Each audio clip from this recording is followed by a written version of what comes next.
আজি আমি ডিসকাশন কৰিম আমাৰ ক্লাস 10 ৰ কেমিষ্ট্ৰি চেপ্টাৰ 1 ৰাসায়নিক বিক্ৰিয়া আৰু সমীকৰণ কেমিক্যাল ৰিঅ্যাকশনস এণ্ড ইকুৱেশন ইয়াৰ যিমানখিনি কনসেপচুৱেল স্টাডি থাকিব আমি ইয়াত গোটেইখিনি কভাৰ আপ কৰিব ট্ৰাই কৰিম লগতে ইয়াৰ পিছৰ ভিডিঅ'ত আমি প্ৰিভিয়াস ইয়াৰৰ কোৱেশ্চনছ খিনি ডিসকাস কৰি যাম এতিয়া আমি ক্লাসটো স্টাৰ্ট কৰিছো কেমিক্যাল ৰিঅ্যাকশন এণ্ড ইকুৱেশন বা ৰাসায়নিক বিক্ৰিয়া আৰু সমীকৰণ বুলিলে আমি কি বুজো যে আমি ক্লাস 9 ত কিছুমান বস্তু স্টাডি কৰিছিলো যে ৰাসায়নিক পৰিঘটনা আৰু ভৌতিক পৰিঘটনা যেনে এডাল যদি আমি কাঠৰ টুকুৰা এটা যদি জ্বলাই দিও নতুবা আমি যদি বৰফ টুকুৰাত অলপ গৰম ৰ'দত ৰাখি দিও তেতিয়া হি গলি যায় তো এনেকুৱা পৰিঘটনাবিলাকক আমি সায়েন্সৰ দুটা ভাগত বিভক্ত কৰো এটা হল ভৌতিক আৰু এটা হল ৰাসায়নিক সেইখিনি আজি আমি স্টাডি কৰিম এতিয়া আমি টেক্সট বুকত কেইটামান আমাক স্টেটমেন্ট দিয়া আছে স্টেটমেন্ট কেইটা আমি প্ৰথম স্টাডি কৰি লও দৈনিক জীৱনত ঘটি থকা তলৰ ঘটনাসমূহ বিবেচনা কৰা আৰু ভাবা কি ঘটে লিখা যেতিয়া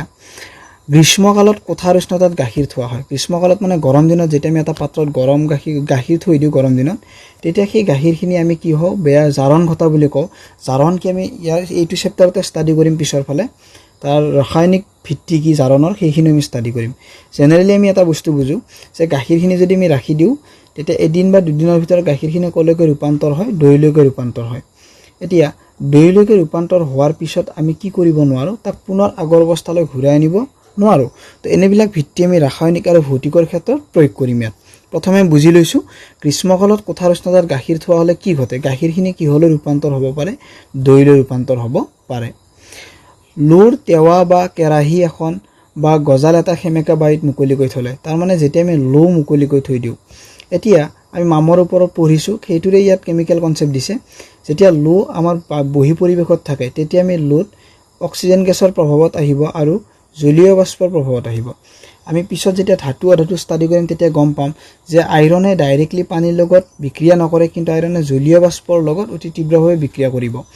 আৰু ইয়াৰ পৰা কি ফৰ্ম হ'ব Fe2O3XH2O এই কেমিক্যাল ফৰ্মুলা বিলাক কেনেদৰে ফৰ্ম কৰিব লাগে আমি যোজ্যতা বা আয়নৰ ভিত্তিত সেইবিলাকো আমি স্টাডি কৰিম বেসিক্যালি আমি চেপ্টাৰটো স্টেটমেন্ট কেইটাৰ আইডিয়াটো লৈছো এতিয়া ওকে এটা এই ক্ষেত্ৰত আমি কি গম পালো যে লোৰ তাৱা বা কেৰাহী এখন যেতিয়া সেমেকা বাৰীত মুকলিকৈ থোৱা হয় তেতিয়া তাত কি হয় মামৰৰ সৃষ্টি হয় আমি জানো বাহিৰত যেতিয়া এটা লোৰ পদাৰ্থ দা বা কটাৰী এখন যদি বাহিৰত ৰাখি দিও তেতিয়া আমি ৰাতি থোৱাৰ পিছত পুৱা যদি উঠি চাও দাখনৰ এটা ৰঙচুৱা তৰপ পৰিব পাৰে এই তৰপটোক আমি কি বুলি কৈছো মামৰ বুলি কৈছো ওকে আঙুৰৰ কিন্নন হ'ব দিয়া হয় এটা কিন্নন মানে কি কিন্নন মানে হল যেতিয়া বস্তু এটা ইনডাইৰেক্টলি আমি পচি যোৱাটোকো ইয়াত ইউজ কৰে এইটো টাৰ্মত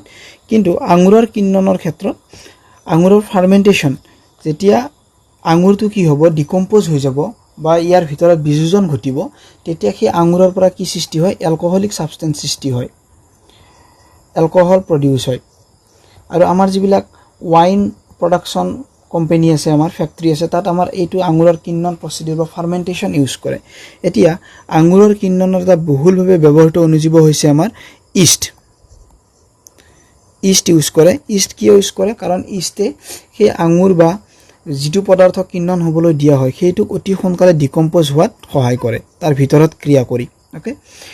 খাদ্যবস্তু ৰন্ধন কৰা হল যেতিয়া আমি খাদ্যবস্তু ৰান্ধো সাপোজ আমি এটা কেঁচা সবজি ললো তাৰ পৰা যেতিয়া আমি তাত তৰকাৰী বনালে সেই সম্পূৰ্ণৰূপে তাপ শক্তি শোষণ কৰি লয় আৰু শোষণ কৰাৰ পিছত কি কৰিব এটা নতুন পদাৰ্থ আমাক উলিয়াই দিব যিটো নেকি আমি আগৰ অৱস্থালৈকে ঘূৰাই নিব নোৱাৰো গতিকে খাদ্যবস্তু ৰন্ধন কৰাটো আমাৰ কেমিষ্ট্ৰিৰ আধাৰত আমি স্টাডি কৰিম আমাৰ শৰীৰত খাদ্যৰ হজম প্ৰক্ৰিয়াটো হ'ল যে আমি যিবিলাক জটিল খাদ্য খাই থাকো যেনে আমি ভাত যিটো খাও এটো হৈছে জটিল এটা বা আমি প্ৰটিন খাও কাৰ্বোহাইড্ৰেট খাই বিলাক হল জটিল পৰ্যায়ৰ অংশ ইয়াক আকৌ কি কৰা হয় হজম ক্ৰিয়াৰ দ্বাৰা সৰল পৰ্যায়লৈ ৰূপান্তৰ কৰা হয় আমি বায়োলজিটো ইয়াৰ ওপৰত পঢ়িব লাগিব ইয়াৰ কেমিষ্ট্ৰিটো বুজি লৈছো যেতিয়া আমি খাদ্য হজম হয় তেতিয়া জটিলৰ পৰা কলৈকে ৰূপান্তৰ হয় সৰল পৰ্যায়লৈকে ৰূপান্তৰ হয় গতিকে ইউ এটা ৰাসায়নিক পৰিঘটনা আমি উশাহ লওঁতে আমি কি কৰো অক্সিজেন গ্ৰহণ কৰো দেহত ইনটেক কৰো আৰু কাৰ্বন ডাই অক্সাইড আমি কি কৰো বাহিৰত উলিয়াই দিও এতিয়া ইয়াৰ উপৰিও উশাহ নিশাহৰ লগত এটা জড়িত ওয়াৰ্ড হৈছে আমাৰ বা ফেনোমেনা হৈছে আমাৰ কি শ্বসন ওকে তো শ্বসন মানে কি শ্বসন মানে হৈছে আমি অক্সিজেন ইউজ কৰি পেলাই আমাৰ দেহত থকা গ্লুকোজক যেতিয়া কোষত আমি তাৰ পৰা শক্তি উৎপন্ন কৰো মেইনলি শ্বসনত কি উৎপন্ন হয় শক্তি তো শক্তি উৎপন্ন হোৱা কাৰণে উশাহ নিশাহৰ লগত জড়িত কৰি শ্বসনটো এটা কি হয় ৰাসায়নিক পৰিঘটনা হয় ওকে এতিয়া আমি ভৌতিক আৰু ৰাসায়নিক কি তাৰ ভিতৰত বিতংভাৱে ডিসকাশন কৰিছো আলোচনা কৰিছো ভৌতিক আৰু ৰাসায়নিক পৰিৱৰ্তন কি ইয়াত কিছুমান দিয়া আছে আমাৰ chemical change okay chemical change মানে কি আমাৰ ৰাসায়নিক পৰিঘটনা ৰাসায়নিক পৰিঘটনা বা পৰিৱৰ্তন এতিয়া ৰাসায়নিক পৰিৱৰ্তন আমি কি দেখিছো যে বাৰ্নিং অফ উড যেতিয়া আমি কাঠ এটুকুৰা জ্বলাই দিও ৰটিং ফ্ৰুইট যেতিয়া আমাৰ ফলমূল বিলাক পকে বেকিং এ কেক যেতিয়া আমাৰ কেকটো ৰাতি আমি যাক ময়দা ইউজ কৰি যেতিয়া আমি কেকটো বনাও তেতিয়া তাক কি কৰা হয় ৰাতিয়ে তাক ময়দাটো ৰেডি কৰি পেলাই ৰাখা হয় এটো এটা ডিকম্পোজিশন হয় ইয়াতো ইষ্ট ইউজ কৰা যায় এতিয়া ৰাস্টিং মেটেল ৰাস্টিং মানে হল যেতিয়া ক্ষয় হয় বা মামৰে ধৰে তা লোৰ বৰ্তন এটা যেতিয়া কি ধৰিব মামৰে ধৰিব ইউজিং এ বেটাৰী যেতিয়া আমি আমাৰ ঘৰত বেটাৰী ইউজ কৰো লাইট জ্বলাবৰ কাৰণে বা অন্য ইলেক্ট্ৰিক্যাল কম্পোনেন্ট ইউজ কৰো তেতিয়া আমি কি ব্যৱহাৰ কৰো তাত বেটাৰী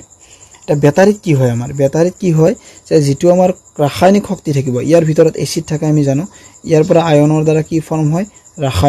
ৰাসায়নিক শক্তিৰ পৰা আমি কি শক্তি ইউজ কৰো বিদ্যুৎ শক্তিলৈ কনভাৰ্ট কৰো তাক ওকে ৰাসায়নিক শক্তিৰ পৰা আমি কি শক্তিলৈ কনভাৰ্ট কৰো বিদ্যুৎ শক্তিলৈকে নেক্সট আছে আমাৰ ডাইজেশন আমি অলৰেডি ডাইজেশন পঢ়িলো ডাইজেশন মানে হৈছে আমাৰ হজম প্ৰণালী বা হজম ক্ৰিয়া তাৰছত সোৰিং অফ মিল্ক মানে সোৰ মানে টেঙা গাখীৰ টেঙা হোৱা আলটিমেটলি ইয়াক কৈছে যে গাখীৰ দৈলৈ ৰূপান্তৰ হোৱা এক্সপ্লোডিং ফায়াৰৱৰ্কছ যেতিয়া আমি আমাৰ উৎসৱ পাৰ্বণ আমি ফটকা ইউজ কৰো তেতিয়া এই ফায়াৰৱৰ্কছ বিলাক যেতিয়া ব্লাষ্ট হয় বা এক্সপ্লোড হয় তেতিয়া সেইটো এটা কি হয় ৰাসায়নিক পৰিঘটনা কুকিং এণ্ড এগ যেতিয়া আমি এটা কণী বইল কৰো বা কণী এটা আমি অমলেট বনাও তেতিয়া সেইটো এটা কি পৰিঘটনা হ'ব ৰাসায়নিক পৰিঘটনা কাৰণ সম্পূৰ্ণ এটা নতুন পদাৰ্থৰ সৃষ্টি হৈ গৈছে আৰু এটা আছে আমাৰ ফটোসিনথেসিস মানে কি সালোক সংশ্লেষণ উদ্ভিদে যেতিয়া মাটিৰ পৰা পানী লব বায়ুৰ পৰা CO2 লব লৈ পত্ৰহৰিতত সূৰ্যৰ পোহৰৰ উপস্থিতিত কি উৎপন্ন কৰে গ্লুকোজ H12O6 উৎপন্ন কৰে আৰু অক্সিজেন আমাক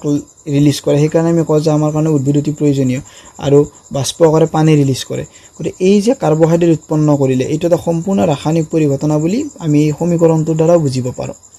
এতিয়া কেমিক্যাল চেঞ্জৰ এক্সাম্পল যেকেটা লৈছো আমি ইয়াত ৰাসায়নিক পৰিঘটনাসমূহ কেনেদৰে ঘটিছে আমি ইয়াত ষ্টাডি কৰিছো আৰু ইয়াৰ বেচিছত আমি এটা ৰাসায়নিক পৰিঘটনা কি তাক ডিফাইন কৰিব ট্ৰাই কৰিম এতিয়া আমি ইয়াত কি পাইছো যে যিবিলাক ইয়াত পৰিঘটনা হৈছে এইবিলাক সম্পূৰ্ণৰূপে পৰিৱৰ্তন হৈ এটা নতুন পদাৰ্থৰ সৃষ্টি হৈছে ওকে যিবিলাক আমাৰ কি থাকিব ৰাসায়নিক পৰিঘটনা থাকিব ইয়াত বেসিক্যালি নতুন পদাৰ্থৰ সৃষ্টি হ'ব পাৰে মানে ডেফিনেটলি হ'ব নতুন পদাৰ্থৰ সৃষ্টি নম্বৰ 1 তাৰ পিছত সহজে ঘূৰাই আনিব নোৱাৰি সহজে পুনৰাবৰ্তন কৰিব নোৱাৰি বা ইয়াক আগৰ অৱস্থালৈ ঘূৰাই আনিব নোৱাৰি সহজে আমি সহজ ভাষাত বস্তুখিনি বুজিলো আগৰ অৱস্থালৈ ঘূৰাই আনিব নোৱাৰি ওকে আৰু ইয়াত আমি কি দেখা পাইছো ইয়াত ৰঙৰ পৰিৱৰ্তন দেখিছো আমি গতিকে ইয়াত কি হ'ব পাৰে ৰঙৰ পৰিৱৰ্তন ওকে যেতিয়া আমি ইয়াত গৰম কৰিছো তাপৰ পৰিৱৰ্তন উষ্ণতাৰ পৰিৱৰ্তন হ'ব পাৰে আমাৰ চাৰিওফালে যেতিয়া কাঠডাল জ্বলাই দিও চাৰিওফালৰ পৰিৱেশটো আমাৰ কি হয় গৰম হৈ পৰে তাৰ মানে উষ্ণতাৰ পৰিৱৰ্তন হ'ব পাৰে ওকে উষ্ণতাৰ পৰিৱৰ্তন এতিয়া এনেবিলাক পৰিঘটনা যেতিয়া আমি এটা বিক্ৰিয়া বা এটা আমি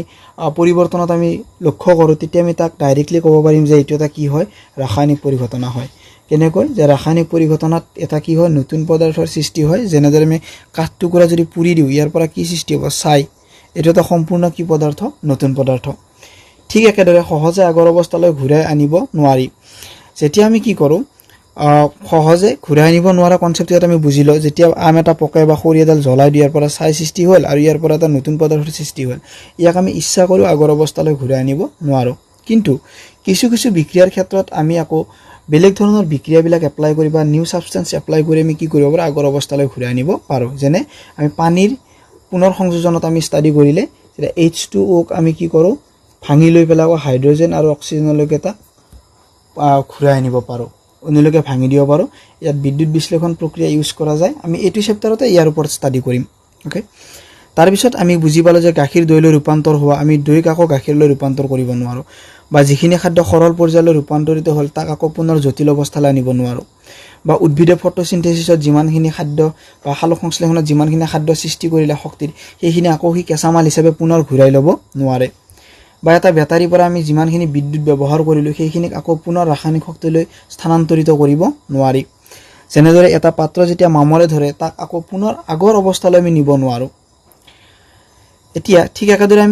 আমি যেতিয়া ফটকা ফুটাও এইবিলাকৰ ক্ষেত্ৰত আমি ইউজ কৰিব পাৰোঁ গতিকে আমি ৰাসায়নিক পৰিৱৰ্তনৰ ওপৰত এটা থুলমূল কনচেপ্ট বনালোঁ নতুন পদাৰ্থৰ সৃষ্টি হ'ব সহজে আগৰ অৱস্থালৈ ঘূৰাই আনিব নোৱাৰি ৰঙৰ পৰিৱৰ্তন হ'ব উষ্ণতাৰ পৰিৱৰ্তন হ'ব আৰু ইয়াত অৱস্থাৰো পৰিৱৰ্তন হ'ব অৱস্থাৰ পৰিৱৰ্তন একেটা পৰিঘটনা হৈছে আমাৰ কি ৰাসায়নিক বিক্ৰিয়াৰ লগত জড়িত পৰিৱৰ্তনৰ লগত জড়িত ওকে এতিয়া আমি ইয়াৰ লগে লগে কেইটামান ভৌতিক পৰিঘটনাৰ ওপৰত ষ্টাডি কৰিব ট্ৰাই কৰোঁ ফিজিকেল চেঞ্জ মানে হ'ল ভৌতিক এতিয়া ভৌতিক ৱৰ্ডটো যদি আমি বেছিক পইণ্টটো ষ্টাডি কৰোঁ কেনেকুৱা যদি ক্লাছ 8 বা ক্লাছ 7ৰ কনচেপ্টলৈ আমি অলপ লৈ যাওঁ ভৌতিক মানে হ'ল যেতিয়া আমি বস্তু এটা দেখি বা স্পৰ্শ কৰি বা তাৰ পৰা শুনি পেলাই যিবিলাক আমি ধৰ্ম আহৰণ কৰোঁ তাক আমি ভৌতিক ধৰ্ম বুলি কওঁ যিটো নেকি আমি এই আমাৰ ক্লাছ 10ৰ চেপ্টাৰ 3 ধাতু আৰু অধাতুত ধাতুৰ ভৌতিক ধৰ্মৰ বিষয়ে ষ্টাডি কৰিলে তাত আমি এইবিলাক ডিছকাছ কৰিব লাগিব ওকে এতিয়া আমি কেইটামান পৰিঘটনা লৈছোঁ যেনে ক্ৰাছিং এ কেন তাৰ মানে যেতিয়া আমি কোল্ড ড্ৰিংকছ খাওঁ তাৰ যিটো কেন থাকে সেই কেনটোক আমি কি কৰিব পাৰোঁ কন্ট্ৰেক্ট কৰি পেলাই আমি তাক ক্ৰাছ কৰি দিলোঁ দিয়াৰ ফলত এইটো আকৌ আগৰ অৱস্থালৈ টানি ঘূৰাই আনিব পাৰি বা ইয়াৰ পৰা কোনো ধৰণৰ নতুন পদাৰ্থৰ সৃষ্টিও আমি দেখা নাপাওঁ গতিকে ভৌতিক পৰিঘটনাত আমি কি ক'ব পাৰোঁ নতুন পদাৰ্থৰ সৃষ্টি নহয় নতুন পদাৰ্থৰ সৃষ্টি নহয় বা সহজে ঘূৰাই ল'ব পাৰি বা ঘূৰাই আনিব পাৰি সহজে ঘূৰাই আনিব পাৰি তাৰপিছত আৰু কি আছে মেল্টিং এণ্ড আইচ কিউব এতিয়া এইটো কি হয় মেল্ট মানে হোৱা গলন যেতিয়া আমি আইচ কিউব এটা লওঁ এই আইচ কিউবটো যেতিয়া আমাৰ কি হয় ইয়াৰ যিমানখিনি টেম্পাৰেচাৰ থাকে ইয়াতকৈ যদি বেছি টেম্পাৰেচাৰৰ সংস্পৰ্শত আহি যায় তেতিয়া ইয়াৰ পৰা কি হয় পানীলৈ ৰূপান্তৰ হয় আমি জানো এইটো যে বৰফৰ পৰা পানী হোৱাটো এটা কি বিক্ৰিয়া কি পৰিঘটনা ভৌতিক কাৰণ বৰফৰ পৰা পানী হ'লে পানীৰ পৰা আকৌ ঠাণ্ডা কৰি আমি কি ল'ব পাৰোঁ বৰফ ল'ব পাৰোঁ এইটো কাৰণ আমি সহজে ঘূৰাই আনিলোঁ তাক okay next boiling of water মানে আমি যেতিয়া পানী উতলাওঁ পানীখিনিৰ পৰা কি সৃষ্টি হয় ভাপ সৃষ্টি হয় এই ভাপখিনিক যদি আমি আকৌ ওপৰত ঠাণ্ডা কৰোঁ তেতিয়া ভাপৰ পৰা আকৌ আমি ইয়াত দেখা পাওঁ যে যিটো অংশত ই লাগি ধৰিব সেইখিনিত আকৌ পানীৰ টোপালবিলাক আমি দেখা পাওঁ যিটো পদাৰ্থই টাচ কৰে মিক্সিং চেণ্ড উইথ ৱাটাৰ পানী আৰু বালি আমি মিক্স কৰিলোঁ মিক্স কৰাৰ ফলত ইয়াৰ পৰা কোনো ধৰণৰ নতুন ছাবষ্টেন্স সৃষ্টি হোৱা নাই আমি ডাইৰেক্টলি ডিষ্টিংগুইছ কৰিব পাৰিম পানী আৰু বালি গতিকে এইটো এটা আমাৰ কি পৰিঘটনা ভৌতিক পৰিঘটনা ব্ৰেকিং গ্লাছ যেতিয়া আমাৰ গ্লাছ এখন ভাঙি যায় যদিও আমি গ্লাছখন পুনৰ আগৰ অৱস্থালৈ বা আগৰ নিচিনা নতুন বা ভঙাৰ আগত যিটো প্লেন গ্লাছ থাকিব তালৈকে আমি নিব নোৱাৰোঁ তথাপিতো এইটো আমি ইয়াক ভৌতিক পৰিঘটনা বুলিয়ে ডিটাৰমাইন কৰোঁ কিয় কাৰণ গ্লাছখন ভঙাৰ ফলত কোনো ধৰণৰ নতুন পদাৰ্থৰ সৃষ্টি হোৱা নাই যেনেদৰে আমাৰ ইয়াত যেনে গাখীৰৰ পৰা সম্পূৰ্ণৰূপে নতুন পদাৰ্থ এটা দৈ সৃষ্টি হৈছিল যাৰ সোৱাদ নষ্ট হৈছিল বা তাত লেক্টোবেচিলাছ বেক্টেৰিয়াৰ ক্ৰিয়াৰ কথা আমি ষ্টাডি কৰিব পাৰোঁ ঠিক তেনেকুৱা এইটো ইম্পৰ্টেণ্ট কথা মনত ৰাখিব লাগিব যেতিয়া গাখীৰ দৈলৈ ৰূপান্তৰিত হয় তাত লেক্টিক এচিড নিঃসৰণ হয় আৰু ইয়াৰ লগত জড়িত বেক্টেৰিয়াটো হ'ল lactobacillus next dissolving sugar in water যেতিয়া চেনি পানী আমি প্ৰস্তুত কৰোঁ চেনিৰ কণিকাবিলাক আমি এইটো ক্লাছ 9ৰে কনচেপ্ট হয় চেনিৰ কণিকাবিলাক পানীৰ সৰু সৰু যিবিলাক স্থান আছে মাজত খালী ঠাই তাৰ ভিতৰত সোমাই পৰে গতিকে এইটো এটা সম্পূৰ্ণৰূপে ভৌতিক নতুন পদাৰ্থৰ একো সৃষ্টি নহয় শ্ৰেডিং পেপাৰ যেতিয়া আমি এখন পেপাৰ লৈ পেলাই তাক সৰু সৰু টুকুৰাত যেতিয়া আমি ফালি দিওঁ বা টুকুৰাত পৰিণত কৰোঁ ইয়াৰ পৰা যদিও পেপাৰখনক আমি আগৰ দৰে ৰিকানেক্ট কৰি নতুন এখন পেপাৰ আগৰ দৰে বনাই ল'ব নোৱাৰোঁ তথাপিতো ইয়াত আমি ভৌতিক বুলি ষ্টাডি কৰোঁ কিয় কাৰণ পেপাৰৰ পৰা কোনো ধৰণৰ নতুন পদাৰ্থৰ সৃষ্টি হোৱা নাই ইয়াক পেপাৰখন ফালি পেলোৱাৰ আগতো এখন বহীৰ পাতল কাগজে আছিলে আৰু ফালি পেলোৱাৰ পিছতো সেই কাগজৰে সৰু সৰু টুকুৰা অৰ্থাৎ মেইন বস্তু তাৰ কাগজে আছে নেক্সট শ্বপিং উড যেতিয়া আমি কাঠ এটুকুৰা ফালোঁ চেম কনচেপ্ট পেপাৰৰ নিচিনা মিক্সিং গ্ৰীণ এণ্ড ৰেড মাৰ্বলছ আমি ৰঙা মাৰ্বল আৰু নীলা মাৰ্বল বা যিকোনো ভেৰিয়াছ কালাৰৰ মাৰ্বল যদি আমি মিক্স কৰোঁ এইটো এটা সম্পূৰ্ণ ভৌতিক পৰিঘটনা সাবলিমেশ্যন অফ ড্ৰাই আইচ এইটো আমি ঊৰ্ধ্বপাতন এইটোৰ ওপৰত আমি ক্লাছ 9ত পঢ়িছোঁ তথাপিতো এবাৰ আমি ইয়াত ষ্টাডি কৰিছোঁ ঊৰ্ধ্বপাতন কি হয় ঊৰ্ধ্বপাতনত কি হয় যিটো গেছাছ ছাবষ্টেন্স থাকিব সি পোনে পোনে কঠিন অৱস্থালৈ ৰূপান্তৰ হয় বা কঠিনৰ পৰা পোনে পোনে গেছ মাজত যিটো জুলীয়া ষ্টেজ থাকে সেই ষ্টেজলৈ হে নাপায় যেনে আমি গোটা কাৰ্বন ডাই অক্সাইডৰ ঊৰ্ধ্বপাতনৰ ওপৰত পঢ়িছোঁ ড্ৰাই আইচ ওকে সেইটো এটা সম্পূৰ্ণৰূপে কি ভৌতিক পৰিঘটনা ওকে কাৰণ ইয়াত কোনো ধৰণৰ নতুন পদাৰ্থৰ সৃষ্টি হোৱা নাই জাস্ট বস্তুটোৰ অৱস্থাৰ সৃষ্টি পৰিৱৰ্তন হৈছে গ্যাসটো এটা কি পদাৰ্থৰ অৱস্থা কঠিনতাটো কি এটা পদাৰ্থৰ অৱস্থা গেছীয় আৰু কঠিন অৱস্থা এতিয়া যদি গ্যাসৰ পৰা কঠিনলৈকে নিব পাৰিছো আমি আকৌ কঠিনৰ পৰা তাক কলৈ কনভাৰ্ট কৰো জেনাৰেলি গ্যাসলৈকে কনভাৰ্ট কৰো ওকে তো এইবিলাক আছিল আমাৰ ভৌতিক আৰু ৰাসায়নিক পৰিঘটনা আৰু ইয়াৰ বেচিছত আমি ৰাসায়নিক আৰু ভৌতিকৰ ওপৰত এটলিষ্ট 3 to 4 পইণ্টছ আমি এতিয়ালৈকে কালেক্ট কৰিছো আৰু ইয়াত আমি বুজিলো যে ভৌতিক পৰিঘটনা কি আৰু ৰাসায়নিক পৰিঘটনা কি কিন্তু ইন্টাৰেষ্টিং কনসেপ্ট যে আমি এই চেপ্টাৰত ভৌতিকৰ বিষয়ে আৰু বেলেগ ষ্টাডি কৰিব নালাগে কেৱল ৰাসায়নিক বিক্ৰিয়া বা ৰাসায়নিক পৰিঘটনাবিলাকৰ ওপৰত আমি এই চেপ্টাৰত বিভিন্ন ধৰণৰ কাৰ্যকলাপ আছে সেইসমূহ কাৰ্যকলাপ আমি ষ্টাডি কৰি যাম এতিয়া কাৰ্যকলাপ 1.1 টাইম প্ৰথমে ষ্টাডি কৰিলো যে এইটো কাৰ্যকলাপ কৰোতে শিক্ষক শিক্ষয়িত্ৰী সহায়ৰ প্ৰয়োজন হ'ব 2 সেন্টিমিটাৰ মেগনেছিয়াম ফিটা এডাল বালিয়া কাগজেৰে ঘহি পৰিষ্কাৰ কৰি লোৱা চেপেনা এডালেৰে ধৰি এক স্পিৰিট ল্যাম্প বা বাৰ্নাৰ এটা জ্বলোৱা আৰু উৎপন্ন হোৱা ছাইখিনি চিত্ৰ 1.1 এই ডায়াগ্ৰামটোৰ কথা কৈছে দেখুৱাৰ দৰে এখন নিৰীক্ষণ কাছত সংগ্ৰহ কৰা আৰু মেগনেছিয়াম ফিটাডাল জ্বলাওতে এক চকুৰ পৰা আঁতৰত ৰাখি জ্বলাবা এইখিনি আমাৰ সেফটি প্ৰিকশনছ দিছে যে আমি কেনেকুৱা সাৱধানতা অৱলম্বন কৰিব লাগে ওকে এতিয়া আমি ডায়াগ্ৰামটো অলপ ষ্টাডি কৰিলো ইয়াত এই যিডাল ফিটা ইয়াত ইউজ কৰিছে এই ফিটাডাল হৈছে আমাৰ মেগনেছিয়াম ফিটা আমি জানো মেগনেছিয়ামৰ সংকেত কি Mg এতিয়া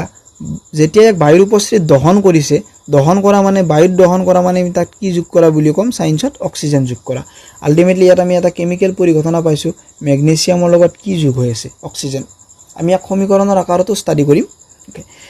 এতিয়া এই জ্বলোৱা ছাইখিনিক আমাৰ কি কৰিব দিছে যে এখন নিৰীক্ষণ কাছত বা এখন কাছৰ প্লেটত আমাক কি কৰিব দিছে ইয়াত কালেক্ট কৰিব দিছে এতিয়া এই পদাৰ্থখিনি কি হ'ব যেতিয়া মেগনেছিয়াম আৰু অক্সিজেন ৰিয়েক্ট কৰিব তেতিয়া তাৰ পৰা ফৰ্ম হোৱা সাবষ্টেন্সটো হ'ল মেগনেছিয়াম অক্সাইড আৰু আমাক এই ছাইখিনিৰ কাৰণে পৰীক্ষাটো কৰিব দিছে গতিকে উৎপন্ন হোৱা ছাইখিনিৰ নাম কি মেগনেছিয়াম অক্সাইড আমি ইয়াত এটা বস্তু দেখা পাম যদি প্ৰ্যাকটিক্যালি ইয়াক ষ্টাডি কৰো তেতিয়া ইয়াৰ পৰা এটা উজ্জ্বল বগা শিখা কি হ'ব প্ৰডিউস হ'ব গতিকে আমি কওঁ মেগনেছিয়াম অক্সাইডৰ ৰং সেইকাৰণে আমি কি বুলি কওঁ বগা বুলি কওঁ যেতিয়া মেগনেছিয়াম ফিটাডাল দহন কৰা যায় তাৰ পৰা এটা উজ্জ্বল বগা শিখাৰ সৃষ্টি হয় উজ্জ্বল বগা শিখাৰ সৃষ্টি হ'ব আৰু ইয়াকে আমি কি বুলি ষ্টাডি কৰিম পাছত মেগনেছিয়াম অক্সাইড মানে যিখিনি ছাই ইয়াত সৃষ্টি হৈছে শিখাৰ পিছত ওকে এতিয়া ইয়াৰ এটা কনসেপ্ট দিছে বালিয়া কাগজেৰে ঘহি ল'ব দিছে তো সেই কনসেপ্টৰ ওপৰত আমাৰ এটা কোৱেশ্চন প্ৰিভিয়াস ইয়াৰ কোৱেশ্চনতো দেখা পোৱা যায়টো যে মেগনেছিয়াম ফিটাডাল দহনৰ আগত কিয় পৰিষ্কাৰ কৰি ল'ব লাগে তো আমি এটো এবাৰ চাই লৈছো বেসিক্যালি আমাৰ ওপৰৰ কনসেপ্টটো ক্লিয়াৰ হৈছে এতিয়া এই ডায়াগ্ৰামটো আমি ষ্টাডি কৰিলো যে মেগনেছিয়ামক অক্সিজেনৰ উপস্থিতিত দহন কৰা হ'ল তাক আমি অক্সিজেন যোগ কৰা বুলি কৈছো মেগনেছিয়াম অক্সাইড ফৰ্ম হ'ল ইয়াত কি পৰিঘটনা হয় উজ্জ্বল বগা শিখাৰে জ্বলি উঠিব লগে লগে যিখিনি ছাই আমি কালেক্ট কৰিম এই ছাইখিনিৰ ৰং হ'ব বগা আৰু তাৰ ৰাসায়নিক সংকেত MgO আৰু নামটো হ'ব মেগনেছিয়াম অক্সাইড এতিয়া মেগনেছিয়াম ফিটাডাল দহনৰ আগত কিয় পৰিষ্কাৰ কৰি ল'ব লাগে আমি ইয়াত গম পাইছো যে দহন কৰা সময়ত মেগনেছিয়াম ফিটাডাল বায়ুৰ উপস্থিতিত মেগনেছিয়াম অক্সাইড সৃষ্টি কৰিছে তাৰ মানে যেতিয়া এডাল মেগনেছিয়াম ফিটা আমি মুকলি অৱস্থাত ৰাখি থৈ দিছো তেতিয়া ইয়াৰ চাৰিওফালে কি আছে অক্সিজেন গেছৰ উপস্থিতি আমি দেখা পাওঁ এতিয়া এই অক্সিজেন গেছে বা অণুবিলাকে ইয়াৰ ভিতৰত থকা মেগনেছিয়ামৰ লগত যেতিয়া বিক্ৰিয়া কৰিব তেতিয়া মেগনেছিয়াম অক্সাইডৰ এটা পাতল তৰপ ইয়াৰ ওপৰত বনাব এতিয়া এই পাতল তৰপটো যদি বনোৱাৰ পিছত যদি আমি এক দহন কৰিব যাওঁ তেতিয়া কি হ'ব অলৰেডি মেগনেছিয়াম অক্সাইড ফৰ্ম হৈ আছে ইয়াত বায়ুৰ উপস্থিতিত সম্পূৰ্ণৰূপে দহন নহয় আৰু তাৰ ফলত আমাক যেটো সাবষ্টেন্সৰ প্ৰয়োজন যে মেগনেছিয়াম অক্সাইড যেটো প্ৰস্তুত কৰিব ট্ৰাই কৰিছো এই পদাৰ্থখিনি আমাৰ সম্পূৰ্ণৰূপে সৃষ্টি নহয় হেহে আমি দহনৰ আগত মেগনেছিয়াম ফিটাডাল পৰিষ্কাৰ কৰি ল'ব লাগে কাৰণ মুক্ত অৱস্থাত Mg এ অক্সিজেনৰ লগত বিক্ৰিয়া কৰি MgOৰ এটা পাতল তৰপ সৃষ্টি কৰে যাৰ ফলত Mg ফিটাডাল সম্পূৰ্ণ দহন নহয় সেইকাৰণে আমি মেগনেছিয়াম ফিতাডাল দহনৰ আগত পৰিষ্কাৰ কৰি ল'ব লাগে ওকে এটো কনসেপ্ট ক্লিয়াৰ আমাৰ কাৰ্যকলাপ 1 ৰ ওপৰত যিখিনি বেসিক কোৱেশ্চন আছিল ইয়াৰ কোৱেশ্চন আহিব পাৰে যে মেগনেছিয়াম ফিতাডাল দহন কৰিলে আমাৰ ৰাসায়নিক বিক্ৰিয়াটোৰ ওপৰত কোৱেশ্চন আহা দেখা যায় এটোৰ ওপৰত আমাৰ কোৱেশ্চন আহে বা কালাৰৰ ওপৰত আহে বগা শিখাৰ ওপৰত আৰু কিয় পৰিষ্কাৰ কৰি ল'ব লাগে ইয়াৰ ওপৰত কোৱেশ্চন আহে নেক্সট আমি কাৰ্যকলাপ 1.2 ৰ ফালে আগবাঢ়িছো এবাৰ আছে আমাৰ কাৰ্যকলাপ 1.2 যে এটা পৰীক্ষা নলত লিড নাইট্ৰেটৰ ড্ৰপ লোৱা আৰু ইয়াত পটাছিয়াম আয়োডাইডৰ ড্ৰপ যোগ কৰা এই কাৰ্যকলাপ বিলাক প্ৰ্যাকটিক্যালি কৰিলে ইয়াৰ পৰা নলেজটো বেছি আৰ্ন কৰিব পাৰি তথাপিতো আমি এক থিওৰিকেল কনসেপ্ট ইউজ কৰি কেনেদৰে আন্ডাৰষ্টেণ্ডিং কৰা ট্ৰাই কৰিম এটা পৰীক্ষা নলত কি ল'ব দিছে আমাক আমি এই কাৰ্যকলাপটো ইয়াত ষ্টাডি কৰিম লিড নাইট্ৰেটৰ ড্ৰপ ল'ব দিছে ওকে আমি জানো লিডৰ সংকেত PB NO3 হোল 2 ইয়াত বেসিক্যালি আমি বেলেগ টেনশন ল'ব নালাগে বিলা কেনেকৈ বনাই ইয়াৰ পিছৰ ফেজত আমি এইখিনি যে ৰাসায়নিক যৌগবিলাক কেনেদৰে বনোৱা হয় বা বহুপাৰমাণবিক আয়নৰ ভূমিকা কি যুজ্যতাৰ ভূমিকা কি গোটেইখিনি আমি ষ্টাডি কৰিম ইয়াৰ পিছত জাস্ট ওভাৰভিউ হিচাপে আমি চেপ্টাৰটোত প্ৰথম কাৰ্যকলাপ কেইটা আমি ষ্টাডি কৰি লম ওকে লিড নাইট্ৰেটৰ লগত আমি কি যোগ কৰিছো পটাছিয়াম আয়োডাইড পটাছিয়ামৰ সংকেত K আয়োডাইডৰ সংকেত I এটা ইয়াৰ পৰা কি ফৰ্ম হৈছে আমাৰ ইয়াৰ পিছত যেটো ৰিঅ্যাকশন কৰিলো আমি কি ফৰ্ম কৰিম ইয়াৰ পৰা যে লিডে কাক গ্ৰহণ কৰিব আয়োডাইডক PbI2 প্লাস পটাছিয়ামে কাক লৈ যাব নাইট্ৰেট KNO3 কেনেদৰে সংকেতবিলাক গঠন কৰা যায় আমি ষ্টাডি কৰিছো ইয়াৰ ওপৰত আমি ষ্টাডি কৰিম ওকে তো ইয়াত কি সাবস্টেন্স ফৰ্ম হ'ল যে লিড নাইট্ৰেট আছিল আমাৰ এটা পদাৰ্থ তাৰ লগত আমাক ক'লে যে পটাছিয়াম আয়োডাইড মিক্স কৰি দিয়া যাওক দিয়াৰ ফলত আমি দেখিম যে দুটা পদাৰ্থৰ সৃষ্টি হ'ব এটা হ'ব লিড আয়োডাইড আৰু এটা হ'ব পটাছিয়াম নাইট্ৰেট এতিয়া কি দেখিলা আমি ইয়াক যেটা অবজাৰভেশন কৰিম প্ৰ্যাকটিক্যালত কৰিলে আমি কি দেখাম যেটো লিড আয়োডাইড থাকিব ইয়াৰ ৰং হালধীয়া হ'ব ইম্পৰ্টেন্ট কনসেপ্ট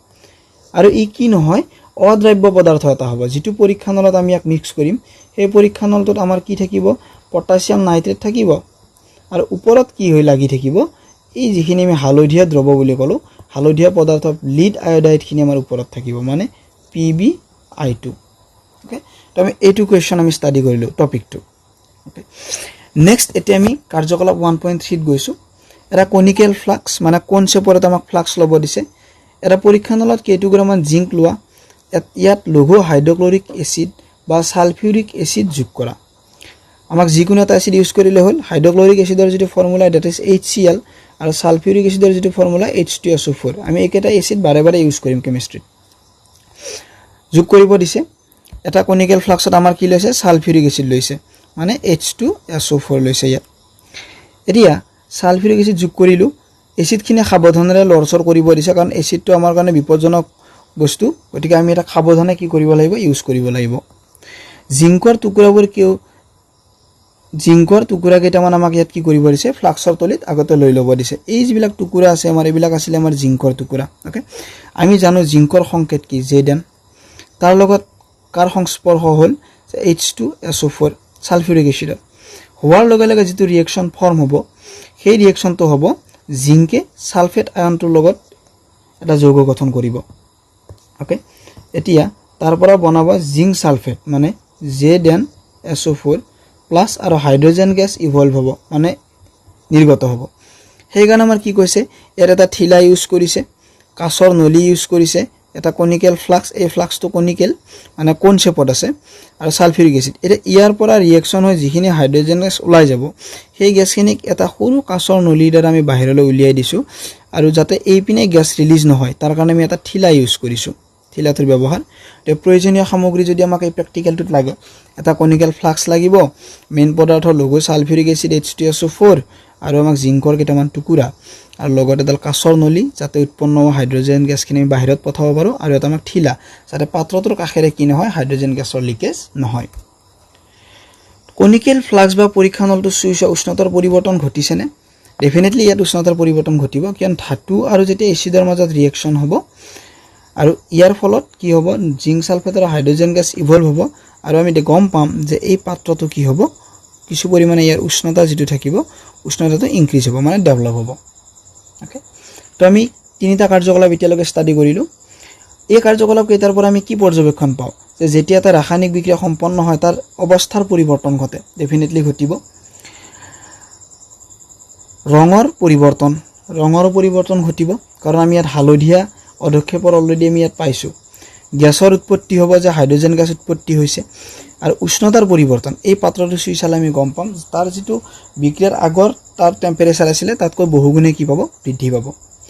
তো আমি এই কেইটা বস্তুৰ পৰা এটা বস্তু গম পালো তিনিটা কাৰ্যকলাপৰ পৰা যে ৰাসায়নিক পৰিঘটনা এটা ঘটাৰ আঁৰত এনেকুৱা ধৰণৰ যিবিলাক কাৰক থাকিব অৱস্থা ৰং গেছ বা উষ্ণতা এইবিলাকৰ পৰিৱৰ্তন আমি নিশ্চয়কৈ তাত কি পাম দেখা পাম এনেবিলাক পৰিঘটনাক আমি কি বুলি কৈছো ৰাসায়নিক বিক্ৰিয়া বা ৰাসায়নিক পৰিঘটনা বুলি ষ্টাডি কৰিছো ওকে এতিয়া আমি আমাৰ নেক্সট টপিকৰ ফালে আগবাঢ়িছো এতিয়া সন্তুলিত ৰাসায়নিক সমীকৰণ কি আমি মাজত অলপ কনসেপ্ট ইয়াত স্কিপ কৰিছো সেইখিনি আমি ইয়াত বনাই লওঁ যে ৰাসায়নিক সমীকৰণ কি বস্তু পঢ়াৰ আগত বা সন্তুলিত পঢ়াৰ আগত প্ৰথমে বিক্ৰিয়াটো বুজি লওঁ এতিয়া ৰাসায়নিক বিক্ৰিয়া কি যেতিয়া আমি ৰাসায়নিক বিক্ৰিয়াৰ ওপৰত পঢ়ো আমি ইয়াৰ আগত ৰাসায়নিক পৰিঘটনাসমূহ আগতে পঢ়িলো যে যেতিয়া এটা ফল পকে বা গাখীৰৰ পৰা দৈৰ সৃষ্টি হয় বা লো এটুকুৰা যেতিয়া বহি পৰিৱেশত থাকে তাত মামলৰ সৃষ্টি হয় এই যিবিলাক পৰিঘটনা আছিল এইবিলাক আছে ৰাসায়নিক বিক্ৰিয়া বা আমি যদি কাৰ্যকলাপ 1 ৰ ওপৰত কথা পাতো মেগনেছিয়াম অক্সাইডৰ ফৰ্মেশন এইটো এটা কি আমাৰ ৰাসায়নিক বিক্ৰিয়া তো আমি এটা উদাহৰণ লৈছো বিক্ৰিয়াৰ ওপৰত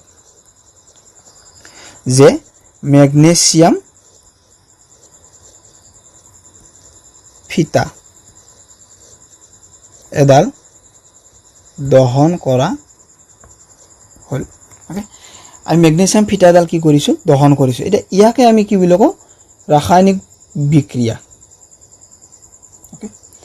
কিয় ৰাসায়নিক বিক্ৰিয়া কাৰণ দহন কৰাৰ লগে লগে আমি কিছুমান পদাৰ্থক ইউজ কৰি দুটা বা অধিক পদাৰ্থৰ মাজত বিক্ৰিয়া ঘটি যেতিয়া নতুন পদাৰ্থৰ সৃষ্টি হ'ব তাকে আমি কি বুলি কম ৰাসায়নিক বিক্ৰিয়া বুলি কম ওকে এটা এই বিক্ৰিয়াটোক যদি আমি কেমিষ্ট্ৰিৰ কনসেপচুৱেল ষ্টাডি কৰিব লাগে তেতিয়া নিশ্চয় তাক এটা আমি ম্যাথমেটিক্যাল টাৰ্মত এক্সপ্ৰেছ কৰিব লাগিব তাকে আমি কি বুলি কম সমীকৰণ ওকে এতিয়া যদি মই ইয়াৰ সমীকৰণ লিখো তেতিয়া মই কি লিখিম যে মেগনেছিয়াম ললো মই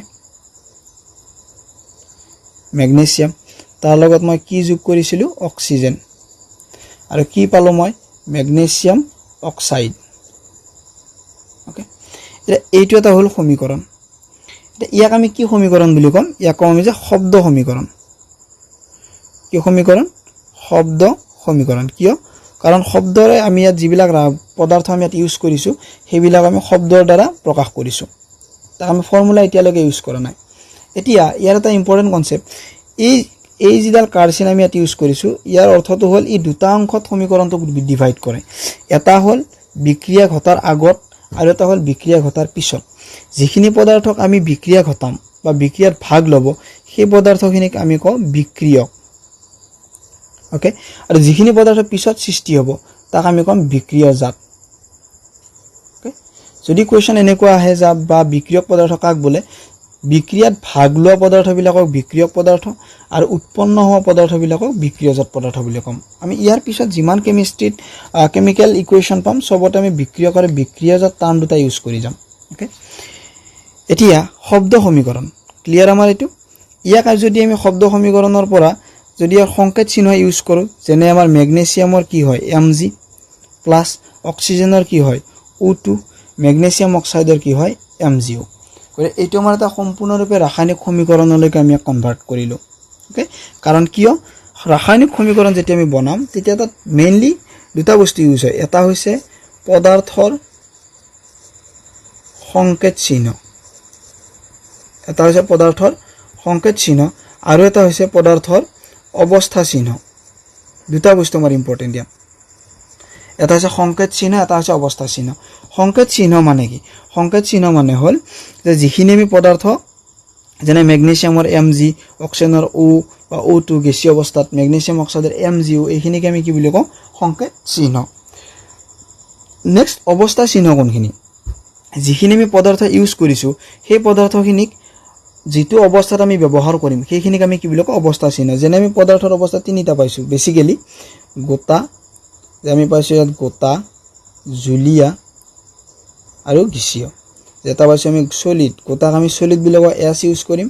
তাৰ পিছত জুলিয়াক আমি লিকুইড ইউজ কৰিম আৰু গেছীয়ক আমি G ইউজ কৰিম যেনে অক্সিজেনটো আমি গেছীয় অৱস্থাত পাইছো আৰু গতিকে আমি G ইউজ কৰিম এতিয়া ইম্পৰ্টেণ্ট কনসেপ্ট ইয়াত আৰু এটা বস্তু আছে আমাৰ জলীয় দ্ৰৱ বুলি এটা আমি কনসেপ্ট আলোচনা কৰিব লাগে ইয়াত জলীয় দ্ৰৱ যাক আমি একুৱাছ বুলি কওঁ একুৱাছ কেতিয়া যেতিয়া আমি গোটা পদাৰ্থ এটাক যেতিয়া ৰিএকচন কৰাব লাগিব পিছৰ পৰ্যায়ত তেতিয়া আমি তাক ডাইৰেক্টলি ৰিএকচন নকৰাই তাৰ ৰিএকচনটো সোনকালে হ'বৰ কাৰণে আমি কি কৰিম ইয়াত পানী যোগ কৰি লওঁ মানে পানীৰ কণিকা যেতিয়া গোটা পদাৰ্থৰ লগত মিহলি হৈ যেতিয়া এটা নতুন এই পদাৰ্থটো যাতে অতি সোনকালে ৰিএকচনত ভাগ ল'ব পাৰে বা বিক্ৰিয়াত ভাগ ল'ব পাৰে তাৰ অৱস্থালৈ আমি ৰূপান্তৰ কৰি ল'ব লাগিব তেতিয়া আমি সেই পদাৰ্থটোক আমি কি ষ্টেটত থকা বুলি কম একুৱাছত বা জলীয় দ্ৰৱত তাক আমি সিম্পলি শৰ্ট ফৰ্ম এক ইউজ কৰোঁ যদি আমি এটা বস্তু পাওঁ যে সোডিয়াম ক্লোৰাইড আছিল আমাৰ NaCl ৰ কাষত সাপোজ আমাৰ একুৱাছ লিখা আছে তেতিয়া ইয়াৰ পৰা আমি কি বুজিলাম যে সোডিয়াম ক্লোৰাইডৰ যেটো গোটা গুৰি আছিল তাৰ লগত কি মিক্স কৰা হৈছে পানী মিক্স কৰা হৈছে তেতিয়া আমি তাক একুৱাছ হিচাপে ইউজ কৰিম এটো হৈছে বেসিক কনসেপ্ট ওকে এতিয়া ম্যাগনেসিয়ামটো আছিল আমাৰ সলিড ইয়াৰ পৰা অক্সিজেন পালো আমি সলিড মানে গোটা অৱস্থাত জুলগা দি আমাৰ ম্যাগনেসিয়াম অক্সাইডৰ চাই পালো দ্যাট ইজ অলসো আমি সলিড অৱস্থাত ধৰিব পাৰো এই কনসেপ্টত আমি ইয়াক কি বুলি কলো এটা ৰাসায়নিক সমীকৰণ বুলি কৰো কিয় কাৰণ পদাৰ্থৰ সংকেত চিহ্ন আৰু অৱস্থা চিহ্ন আমি ব্যৱহাৰ কৰিছো এতিয়া ইয়াত আৰু এটা আমি কেমিক্যাল কনসেপ্ট এটা ইয়াত এপ্লাই কৰিম যে ম্যাগনেসিয়াম বা অক্সিজেনৰ লগত ৰিএকচন কৰোৱাৰ ফলত ম্যাগনেসিয়াম অক্সাইড বা যিমানখিনি বিক্ৰিয়জাত পদাৰ্থৰ সৃষ্টি হ'ব তাৰ ভৰৰ বা পৰমাণুৰ সংখ্যাৰ কিবা মিল থাকিব লাগিব নেকি ডেফিনেটলি থাকিব লাগিব কিয় ক্লাস 9 ত আমি পাইছো ভৰৰ নিত্যতা বিধি যেটা আমি ক্লাস 9 ত ষ্টাডি কৰিছিলো তাত কি পাইছো আমি ভৰৰ নিত্যতা বিধি ভৰৰ নিত্যতা বিধি মতে কি যিমানখিনি পদাৰ্থ বিক্ৰিয়াত ভাগ ল'ব সিমানখিনি সৃষ্টি হ'ব লাগিব কোনো অলপ কমিব নোৱাৰে বা বৃদ্ধি হ'ব নোৱাৰে তাৰ অৰ্থটো কি যদি আমি ম্যাগনেসিয়ামৰ পৰমাণু ইয়াত এটা ব্যৱহাৰ কৰিছো ইয়াতো ম্যাগনেসিয়ামৰ পৰমাণু এটা থাকিব এটা অনুৰ কাৰণে যদি অক্সিজেনৰ আমি পৰমাণু দুটা ইউজ কৰিছো এটা ইয়াতো অক্সিজেনৰ পৰমাণু কেইটা থাকিব লাগিব দুটা থাকিব লাগিব ক্লিয়াৰ এতিয়া আমি ইয়াত যদি চাও তেন্তে ইয়াত আমি এটা বস্তু গম পালো ম্যাগনেসিয়াম ইয়াত আছিল এটা ইয়াত আছিল কি এটা ঠিক আছে ইয়াত অক্সিজেন দুটা কিন্তু ইয়াত অক্সিজেন এটা অৰ্থাৎ এইখিনিৰ যিখিনি টোটাল ভৰ হ'ব এই ভৰটো আৰু বিক্ৰিয়জাত পদাৰ্থৰ ভৰটোৰ মাজত ডেফিনেটলি কি থাকিব পাৰ্থক্য থাকিব যেতিয়া বিক্ৰিয়ক আৰু বিক্ৰিয়জাত পদাৰ্থৰ ভৰ বা পৰমাণুৰ সংখ্যা যেতিয়া একে নহয় তেতিয়া আমি তাক এটা সমীকৰণৰ নাম দিও তাক কোৱা হয় জকা সমীকৰণ কি সমীকৰণ জকা সমীকৰণ ওকে এতিয়া এই জকা সমীকৰণত আমি কি যেতিয়া আমাক কোৱেশ্চন আহে জকা সমীকৰণ কি যেতিয়া বিক্ৰিয়ক আৰু বিক্ৰিয়জাত পদাৰ্থৰ ভৰ বা পৰমাণুৰ সংখ্যা একে নাথাকে তেতিয়া আমি তাক কি বুলি অভিহিত কৰো জকা সমীকৰণ ওকে যে ৰাসায়নিক বিক্ৰিয়াৰ আগত আৰু পাছৰ প্ৰতিটো মৌলৰে পৰমাণুৰ সংখ্যা একে থাকে জকা সমীকৰণত ৰাসায়নিক সমীকৰণৰ সন্তুলন কৰা প্ৰয়োজন ওকে সেইখিনি আমি ইয়াত পঢ়িম তাৰ মানে জকা সমীকৰণ যদি আমি চাও তাৰ ৰাসায়নিক বিক্ৰিয়কতাৰ বিক্ৰিয়ক আৰু বিক্ৰিয়জাত পদাৰ্থৰ ভৰ কি নাথাকে সমান নাথাকে কিয়া যদি আমি সমান কৰো তেতিয়া আমি তাক এটা নতুন নাম দিব লাগিব আৰু সেই নতুন নামটোকে আমি কি বুলি পঢ়িম ইয়াত সন্তুলিত ৰাসায়নিক সমীকৰণ মেবি গোটেই কনসেপ্টটো ক্লিয়াৰ হৈছে আমাৰ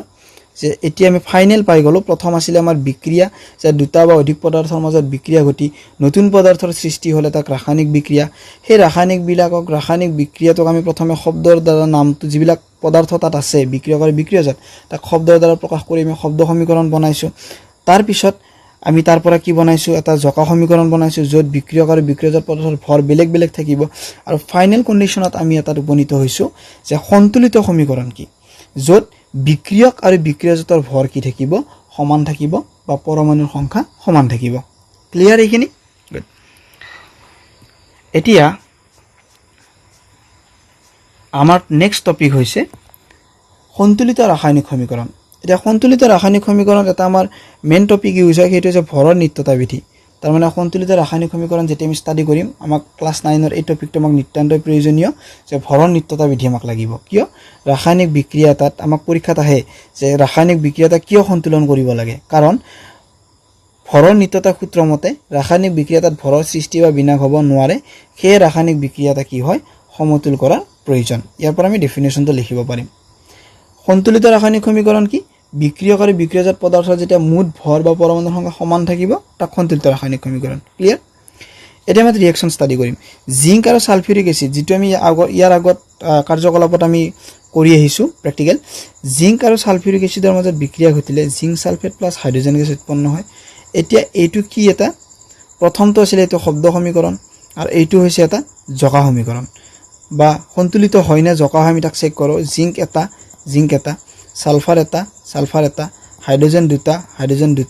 অক্সিজেন 4টা অক্সিজেন 4টা ইয়াৰ আমি গম পালো বিক্ৰিয়ক আৰু বিক্ৰিয়জাত পদাৰ্থৰ ভৰ সমান বা পৰমাণুৰ সংখ্যা সমান হৈ আছে গতিকে ইয়াক আমি ডাইৰেক্টলি কি ক'ব পাৰো সন্তুলিত ৰাসায়নিক সমীকৰণ ক্লিয়াৰ কনসেপ্ট এতিয়া সন্তুলিত ৰাসায়নিক সমীকৰণ কি আমি বুজি পালো কিয় সন্তুলন কৰিব লাগে আমি সেইটো বুজি পালো ওকে নেক্সট কনসেপ্ট এটা বিক্ৰিয়ক আৰু বিক্ৰিয়জাত পদাৰ্থৰ ওপৰত আমাৰ এটা টপিক আছে যেনে আমি যেতিয়া চাও Mg প্লাস O2 যেতিয়া দি দিও তেতিয়া তাৰ পৰা কি উৎপন্ন হয় ম্যাগনেসিয়াম অক্সাইড এইখিনি হল বিক্ৰিয়ক আৰু এইখিনি হল বিক্ৰিয়জাত তাৰ পিছত আমি যেটো ইউজ কৰিলো যে জিংকৰ লগত আমি কি দিলো সালফিউৰিক এসিড H2SO4 তাৰ পৰা আমি কি পালো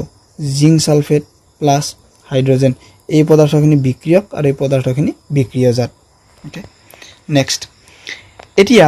এই ৰাসায়নিক সমীকৰণটা সন্তুলন কৰাৰ আগত বা বিক্ৰিয়াটা স্টাডি কৰাৰ কাৰণে বেসিক্যালি কি জানিব লাগে যে এই যিবিলাক পদাৰ্থ আমি ব্যৱহাৰ কৰি আছো যেনে ম্যাগনেসিয়াম অক্সাইড বুলি কলো বা কাৰ্বন ডাই অক্সাইড বুলি কও আমি এই পদাৰ্থবিলাক কেনেদৰে আসলতে সৃষ্টি কৰা হয় ইয়াৰ প্ৰসিডিউৰটো কেনেকুৱা আমি সেইখিনি ইয়াত পঢ়ি লও এতিয়া আমাক লাগিব যোজ্যতা 1 যোজ্যতা 2 যোজ্যতা 3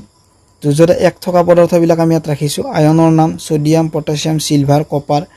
অধাতৱীয় এইবিলাক ধাতুৰ আয়ন অধাতৱীয় hydrogen hydride chloride bromide iodide এইবিলাকৰ যোজ্যতা 1 ইউজ কৰিম আমি বা ammonium hydroxide nitrate hydrogen carbonate এইবিলাকৰ আমি 1 ইউজ কৰিম আৰু magnesium calcium zinc iron copper এইবিলাকৰ কাৰণে আমি কি ইউজ কৰিম 2 যোজ্যতা বা অধাতুৰ ক্ষেত্ৰত অক্সিজেন আৰু সালফাৰৰ কাৰণে আমি 2 ইউজ কৰিম ঠিক একেদৰে কাৰ্বনেট সালফাইড আৰু সালফেট এইবিলাকৰ কাৰণে আমি কি ইউজ কৰিম 2 যোজ্যতা ইউজ কৰিম আৰু এলুমিনিয়ামৰ কাৰণে Al3+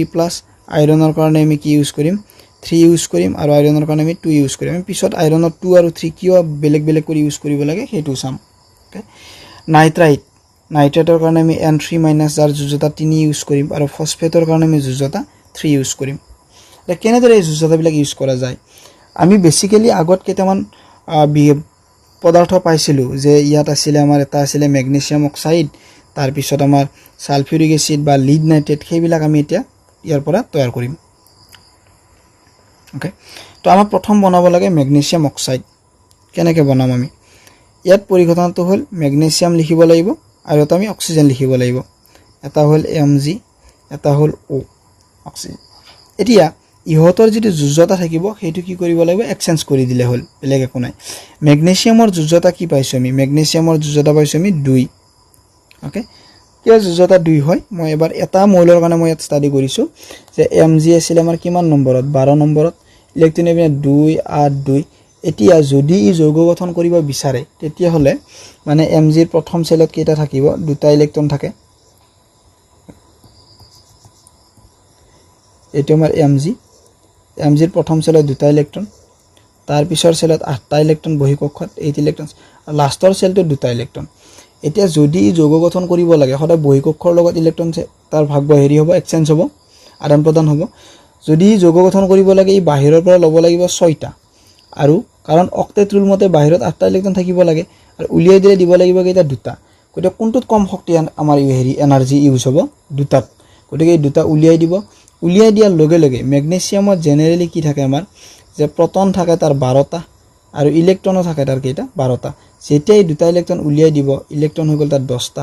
প্ৰটন থাকিব তাৰ 12টা তাৰ মানে ইয়াত ম্যাগনেসিয়ামৰ এটা পজিটিভলি চাৰ্জড আয়ন প্ৰডিউস হ'ব কিয় কাৰণ প্ৰটনৰ সংখ্যা বাঢ়ে আৰু আমি এটা কথা মনত ৰাখিব লাগিব এই যৌগবিলাক বনাওতে প্ৰটনে ভিতৰ যেহেতু প্ৰটন নিউক্লিয়াছৰ ভিতৰত থাকে হি আদান প্ৰদানৰ লগত জড়িত নহয় ওকে ঠিক একেদৰে যদি আমি ক্লোৰিনৰ ক্ষেত্ৰত চাও ক্লোৰিন কিমান নম্বৰ আছে আমাৰ 17 নম্বৰত ভাঙি দিলে 2 8 7 উলিয়াই দিলে 7টা গ্ৰহণ কৰিলে এটা ডেফিনেটলি এটা গ্ৰহণ কৰিব এটা ক্লোৰিনৰ ক্ষেত্ৰত আমাৰ ইলেক্ট্ৰন কেইটা থাকে 17টা ইলেক্ট্ৰন আৰু 17টা কি থাকে প্ৰটন যেতিয়া ক্লোৰিনে ক্লোৰিনৰ আয়ন বনাব তেতিয়া তাৰ ইলেক্ট্ৰন এটা কি হ'ব বাহিৰৰ পৰা আহি যোগ হ'ব তেতিয়া তাত ইলেক্ট্ৰন হল 18টা নেগেটিভ আৰু প্ৰটনটো 17টাই থাকিব গতিকে মাইনাসৰ ভ্যালু বাঢ়ি গলে কেনে Cl মাইনাস ইউজ কৰো আৰু ইয়াত Mg+2 বা 2+ ইউজ কৰিম আমি ওকে এটা ইমানখিনি আমি বেসিক কনসেপ্ট জানিব লাগে তাৰ পিছত আমি ডাইৰেক্টলি যোজ্যতা এই কনসেপ্ট আমি এপ্লাই কৰিব লাগে এপ্লাই কৰি আমি যৌগ গঠন কৰিব লাগে ওকে এতিয়া ম্যাগনেসিয়াম অক্সাইড MgO মেগনেছিয়ামৰ যুজতা কিমান 2 হেতু লব কোনে অক্সিজেনে অক্সিজেনৰ যুজতা কিমান 2 এটো লব কোনে মেগনেছিয়ামে দুইটাৰে সেম ভ্যালু আছে ক্যান্সেলেশন কৰি দিয়াৰ লগে লগে এটা unit magnesium oxide clear next আছে এলুমিনিয়াম সালফেট এলুমিনিয়াম লিখিব লাগিব আমি তাৰপিছত সালফেট আয়নটো লিখিব লাগিব SO4 এতিয়া মেগনেছিয়ামৰ যুজতা কিমান জানো 2 সৰি এলুমিনিয়ামৰ যুজতা কিমান 3 গতে এলুমিনিয়ামৰ যুজতা কোন লব সালফেট এটা বহু পাৰমাণবিক আয়ন ই লব 3 আৰু সালফেটৰ যুজতা কিমান ধৰা যায় 2 গতিকে ইয়াত কি হ'ব 2 Al2SO4 হোল 3 এতিয়া ইয়াত যদি আমি পৰমাণু কেইটা চাও এলুমিনিয়াম কেইটা থাকিব এলুমিনিয়াম থাকিব দুটা যদি আমি সালফাৰ চাও সালফাৰ কেইটা থাকিব তিনিটা কাৰণ এই তিনিটোত সালফাৰৰ ভাগ আছে ব্ৰেকেটৰ কাৰণে সালফাৰ ডাইৰেক্টলি তিনিটা অক্সিজেন কেইটা থাকিব 4 পূৰণ 3 এটো পূৰণ হয় সদায় 4 3 গুণ 12টা ক্লিয়াৰ গতিকে আমি এটা অনুত কিমান ধৰণৰ পৰমাণু বিলাক সংযোজিত হৈ থাকে হেতু চালো লগে লগে ইয়াৰ পৰা এটা পইণ্ট এটা আমি বনাব পাৰো ইয়াত যে যদি ইয়াৰ আগত কেতিয়াবা আমি 3 দিব লগা হয় তেতিয়া কি হ'ব এটা ইয়াত আছিল এলুমিনিয়াম সালফেটৰ এটা অণু এবাৰ ললো আমি এলুমিনিয়াম সালফেটৰ তিনিটা অণু তেতিয়া এলুমিনিয়াম কেইটা হ'ব এলুমিনিয়াম হ'ব তিনিটা লগত ইয়াত দুটা আছিল 3 2 গুণ 6টা কাৰণ এটা এলুমিনিয়াম সালফেট যদি দুটা থাকে তিনটা এলুমিনিয়াম সালফেট 3 2 গুণ কেইটা হ'ব 6টা সালফাৰ কেইটা অলৰেডি তিনিটা আছিল এটা এলুমিনিয়ামত থাকে তিনিটা এলুমিনিয়ামত কেইটা থাকিব 3 3 গুণ 9টা ঠিক একেদৰে অক্সিজেন এটা এলুমিনিয়ামতে আছিল 4 3 গুণ 12টা তিনটাত থাকিব কিমান 12 পূৰণ 3 36টা ওকে তো ইমানখিনি আমি ষ্টাডি কৰিলো যে এটা অণু যেতিয়া বাঢ়ি যায় তেতিয়া পৰমাণু বিলাকটা মাল্টিপ্লিকেটিভ ফৰ্মত অৰ্থাৎ গুণফল হিচাপে কি হ'ব পাৰে ডেভেলপ হ'ব পাৰে ওকে এতিয়া আমি ক্যালসিয়াম হাইড্ৰক্সাইড বনাও ইয়াৰ কাৰণে আমি অকন স্পেস ৰেডি কৰিছো নোটছখিনি ষ্টুডেন্টছ খিনি যিমানখিনি পাৰে ইয়াৰ পৰা কালেক্ট কৰি ললে হ'ল বহুত ইম্পৰ্টেন্ট টপিক আমি ডিসকাস কৰি আছো aluminium sulphate clear magnesium oxide clear calcium hydroxide ক্যালসিয়ামৰ সংকেত কি Ca হাইড্ৰক্সাইডৰ সংকেত কি পাইছো আমি হাইড্ৰক্সাইডৰ সংকেত OH পাইছো আমি ক্যালসিয়ামৰ Ca যুজতা 2 এটা হাইড্ৰক্সাইডৰ সংকেত যদি আমি ইউজ কৰো OH হাইড্ৰক্সাইডৰ যুজতা 2 ক্যালসিয়ামৰ যুজতা কি 2 ওকে সৰি হাইড্ৰক্সাইডৰ যুজতা কি আছিল আমাৰ 1 এটা হাইড্ৰক্সাইডে ক্যালসিয়ামক কি দিব মাত্ৰ 1 দিব দিলে ইয়াৰ ফৰ্মুলা কি হৈ গল CaOH হোল 2 সোডিয়াম কাৰ্বনেটৰ সংকেত হল CO3 কাৰ্বনেটৰ যুজতা কিমান 2 সোডিয়ামক দিব সোডিয়ামৰ যুজতা কিমান 1 গতিকে ই দিয়া নিদিয়াকে কথা Na2CO3 ওকে তাৰ পিছত আমি লৈছো ইয়াত সিলভাৰ নাইট্ৰেট ইয়াত যদি সিলভাৰটো উল্লেখ কৰা নাই ইয়াত আমি লিখিলো সিলভাৰৰ যদি যুজতা হেতু প্লাস অৰ্থাৎ যুজতা 1 Ag+ সিলভাৰে যদি নাইট্ৰেট বনাই Ag আৰু নাইট্ৰেটৰ সংকেত কি NO3 এটা নাইট্ৰেটৰ যুজতা কিমান নাইট্ৰাইট হয় এটো আমি যদি চাও নাইট্ৰেটৰ যুজতা নাইট্ৰেট NO3 নাইট্ৰেটৰ যুজতা হল 1 তাৰ মানে NO3 এক 1 দিব আৰু সিলভাৰৰ যুজতা কি আছিল 1 হিউ এক 1 দিব that becomes AgNO3 okay iron chloride বা লিড নাইট্ৰেট আমি তেনেদৰে সৃষ্টি কৰিব পাৰো কপাৰ সালফেট যদি আমি বনাও CuSO4 okay কপাৰৰ যুজতা কিমান 2 আমাৰ ইয়াত কপাৰ আছে কপাৰৰ যুজতা কিমান 2 ইউজ কৰিলে CuSO4 কি হ'ব আমাৰ হোল 2 আৰু সালফেটৰ যুজতা কি SO4 ৰ যুজতা সালফেট যদি আমি সালফেটৰ যুজতা কি 2 গতিকে কি হ'ব ইয়াত 2টো ইয়াত আহিব 2টো কাটা গলে আমাৰ কি হ'ব CuSO4 okay তো আমাৰ ক্লিয়াৰ কেনেদৰে এটা বহু পাৰমাণবিক আয়ন আৰু এক পাৰমাণবিক যিবিলাক আছে আমাৰ ধাতু বা অধাতুৰ লগত কেনেদৰে যৌগ গঠন কৰা যায় okay বাকি কেইটা আমি হোমৱৰ্কত কৰিলে হ'ল এতিয়া ৰাসায়নিক সমীকৰণ বিলাক আমি কিয় সন্তুলন কৰিব লাগে শিকিলো এতিয়া আমি সন্তুলন কেনেদৰে কৰে সেইবিলাক ষ্টাডি কৰিম ইয়াৰ কাৰণে আমি কি লৈছো হাইড্ৰোজেন ক্লোৰাইডত আমি বনাবৰ কাৰণে হাইড্ৰোজেন ইউজ কৰিম গেছাছ ফৰ্মত আমি সদায় দুটা অণু পৰমাণু ইউজ কৰো এটো মনত ৰাখিব লাগিব ক্লোৰিনৰ গেছ হলে আমি Cl2 অক্সিজেনৰ গেছ হলে O2 ক্লোৰিনৰ Cl2 নাইট্ৰজেনৰ N2 যিবিলাক অধাতুৰ পৰা গেছ ফৰ্ম হৈছে তাত সদায় দুটা পৰমাণু ইউজ কৰা যায় ইয়াৰ পৰা ফৰ্ম হ'ব আমাৰ হাইড্ৰোজেন ক্লোৰাইড HCl এতিয়া হাইড্ৰোজেন ক্লোৰাইডত আমি কি কৰিব লাগে সন্তুলন কৰিব লাগে আমি জেনাৰেলি এপ্লাই কৰি গৈ থাকিম ইয়াত হাইড্ৰোজেন কেইটা আছে দুটা ইয়াত কেইটা আছে এটা গতিকে আমি বেসিক্যালি ইয়াক কি কৰিলো 2 কৰি দিলো তিলে হাইড্ৰোজেন কেইটা হল দুটা ইয়াত কি হল দুটা ক্লোৰিন কেইটা হল ক্লোৰিন এই দুইটো পাব ক্লোৰিন দুটা ইয়াত ক্লোৰিন কেইটা আছে দুটা তো এটো কমপ্লিট হৈ গ'ল আমাৰ হাইড্ৰোজেন দুটা ক্লোৰিন দুটা হাইড্ৰোজেন ইয়াত দুটা ক্লোৰিন ইয়াত দুটা এটো হৈ গ'ল আমাৰ সন্তুলন নেক্সট বেৰিয়াম এটা বেৰিয়াম ক্লোৰাইডৰ সংকেত হ'ল বেৰিয়াম আৰু ক্লোৰিন ক্লোৰিনৰ জোড়া 1 বেৰিয়ামৰ 2 কাৰণ দ্বিতীয় বৰ্গৰ অন্তৰ্গত এলুমিনিয়াম সালফেটৰ SO4 এলুমিনিয়ামৰ জোড়া 3 সালফেটৰ 2 ইয়াত লগাই দিলো এলুমিনিয়ামৰ 3 ফৰ্ম হ'ব বেৰিয়াম সালফেট বেৰিয়ামৰ জোড়া 2 SO4 ৰ জোড়া 2 গতে BaSO4 এলুমিনিয়াম ক্লোৰাইড এলুমিনিয়ামৰ জোড়া কিমান 3 গতিকে 3 টো ই পাব 3 আৰু ক্লোৰিনৰ জোড়া 1 ইয়াত দিয়া নিদিয়াকে কথা গতে AlCl3 ওকে আমি ব্যালেন্স কৰিছো বেৰিয়াম ইয়াত কেইটা এটা আৰু ইয়াত কেইটা এটা গতে বেৰিয়াম ওকে আছে ক্লোৰিন ইয়াত দুটা ইয়াত কেইটা তিনিটা এৰ এটা ইম্পৰ্টেন্ট পয়েন্ট আমি স্টাডি কৰিম যদি কোনোবা পৰমাণু অযুগ্ম সংখ্যাত থাকে পৰমাণুৰ সাংখ্যিক মান যদি কেতিয়াবা অযুগ্ম হয় তাক আমাৰ মেইন কাম হ'ব তাত যুগ্ম কৰা ওকে যুগ্ম কৰাৰ লগে লগে আমাৰ ইকুৱেশনটো কি হৈ যাব ইজি হৈ যাব এতিয়া আমি দেখা পালো ক্লোৰিন ইয়াত দুটা আছিল ইয়াত তিনিটা ইয়াত অযুগ্ম হৈছিল গতিকে ইয়াক আমি যুগ্ম কৰিলে কি কৰিলো 2 কৰিলো এটো মেইন পয়েন্ট আমাৰ সন্তুলন কৰাৰ এতিয়া এলুমিনিয়াম দুটা ইয়াত এলুমিনিয়াম কেইটা দুটা ইয়াত ক্লোৰিন কেইটা দুটা ইয়াত ক্লোৰিন 3 পূৰণ 2 3 2 গুণ 6টা গতিকে 2 আছে ইয়াত এটা 3 পূৰণ কৰিম 3 2 গুণ 6টা ক্লোৰিন 3 2 গুণ 6টা বেৰিয়াম 3টা বেৰিয়াম ইয়াত আছে এটা ইয়াত আমি কি দিম 3 ওকে এবাৰ আমি ৰিপিট কৰি চাম বেৰিয়াম কেইটা 3টা বেৰিয়াম 3টা ওকে ক্লোৰিন কেইটা 3 2 গুণ 6টা 3 2 গুণ 6টা okay chlorine is also okay next aluminium কেইটা দুটা ইয়াত এলুমিনিয়াম কেইটা দুটা সালফাৰ কেইটা ইয়াত 3টা ইয়াতো সালফাৰ কেইটা 3টা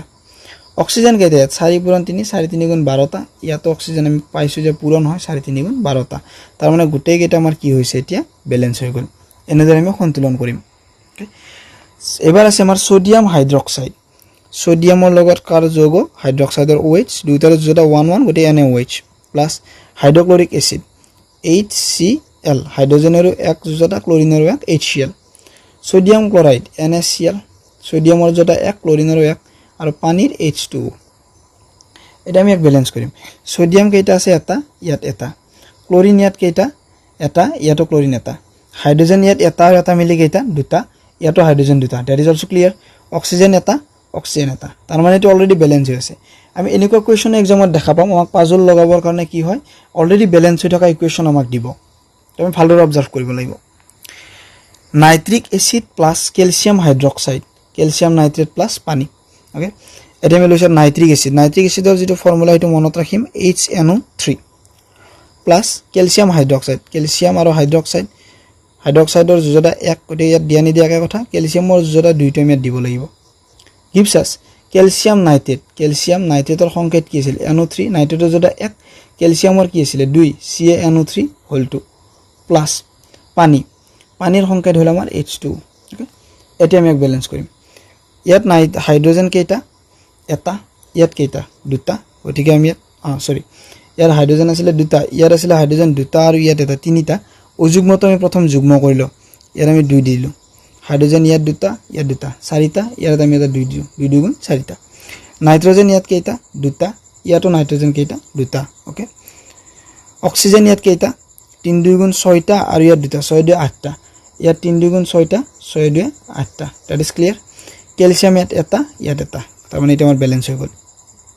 next magnesium plus hydrochloric acid ম্যাগনেসিয়ামৰ সংকেত কি Mg হাইড্ৰোক্লোৰিক এসিডৰ সংকেত HCl ম্যাগনেসিয়াম ক্লোৰাইড MgCl ম্যাগনেসিয়ামৰ জোড়া 2 গতিকে Cl2 ক্লোৰিনৰ একটো ইয়াত নালাগে আৰু হাইড্ৰোজেন গেছীয় অৱস্থাত এটা ইয়াক আমি ব্যালেন্স কৰিম ম্যাগনেসিয়াম কেইটা আছে এটা ইয়াত কেইটা এটা ক্লোৰিন ইয়াত এটা ইয়াত দুটা এটো যুগ্ম ইয়াক 2 কৰি লও তাহলে ক্লোৰিন কেইটা হল দুটা ইয়াত কি হল ক্লোৰিন দুটা ম্যাগনেসিয়াম ইয়াত এটা ইয়াত এটা ইয়াৰ হাইড্ৰোজেন কেইটা হল দুটা ইয়াতো কেইটা দুটা গতিকে এটো ক্লিয়াৰ আমাৰ নেক্সট হাইড্ৰোজেন গ্যাস আৰু নাইট্ৰোজেন লগ লাগি কি হয় এমোনিয়া গঠন হয় H2 প্লাস নাইট্ৰোজেন গ্যাস হল N2 দুইটা লগ লাগি এমোনিয়াৰ সংকেত হল NH3 ওকে এতিয়াৰ হাইড্ৰোজেন কেইটা আছে দুটা ইয়াৰ হাইড্ৰোজেন কেইটা তিনিটা এটো অযুগ্ম হৈ আছে আমি প্ৰথমে এক যুগ্ম কৰিলো 2 এটা পূৰণ কৰিম 3 গুণ কেইটা হল 6টা হাইড্ৰোজেন দুটা হলে 3 গুণ 6টা নাইট্ৰোজেন ইয়াত দুটা আছে ইয়াত দুটা আছে clear finished next potassium plus পানী পটাছিয়ামৰ সংকেত কি K পানীৰ সংকেত কি H2O ইয়াত ফৰ্ম আছে পটাছিয়াম হাইড্ৰক্সাইড পটাছিয়ামৰ সংকেত কি K হাইড্ৰক্সাইডৰ কি OH দুইটাৰ জোড়া 1 1 গটে KOH মই ইয়াত গ্যাপ ৰাখিছো যৌগবিলাক আমি ষ্টাডি কৰি থাকা নাই বেসিক্যালি দুটা পৰমাণু আয়নৰ মাজত কি ৰাখিব নালাগে আমি গ্যাপ ৰাখিব নালাগে প্লাছ হাইড্ৰজেন গেছ H2 এতিয়া পটাছিয়ামৰ পৰমাণু ইয়াত সংখ্যা আছে এটা ইয়াতো এটা হাইড্ৰজেন ইয়াত কেইটা দুটা ইয়াতো কেইটা দুটা অক্সিজেন ইয়াত এটা সৰি হাইড্ৰজেন ইয়াত দুটা আৰু ইয়াত এটা তিনিটা লাগি গল কনসেপ্ট এতিয়া হাইড্ৰজেন ইয়াত অযুগ্ম সংখ্যক আছে গতিকে ইয়াক আমি যুগ্ম কৰিলো হলে হাইড্ৰজেন কেইটা হ'ব দুটা ইয়াত হাইড্ৰজেন দুটা দুই দুই কেইটা হ'ল চাৰিটা ইয়াত হাইড্ৰজেন কেইটা দুটা ইয়াত এটা দুই দিলো দুই দুগুণ কেইটা হ'ল চাৰিটা তানা হাইড্ৰজেন চাৰিটা হাইড্ৰজেন দুটা প্লাস দুটা চাৰিটা অক্সিজেন ইয়াত কেইটা দুটা ইয়াত দুটা পটাছিয়াম ইয়াত দুটা ইয়াত এটা দুই দিলো পটাছিয়াম দুই আমি সিৰিয়ালি ষ্টাডি কৰিলে ক্লিয়াৰ হৈ যায় বহুত বেছি টাফ পইণ্ট নহয় ক্লাস 10 ৰ যিখিনি বেলেন্সিং আছে নেক্সট সোডিয়াম ক্লোৰাইড সোডিয়ামৰ সংকেত Na ক্লোৰিনৰ Cl যোৰা এক cancel NaCl silver nitrate Ag NO3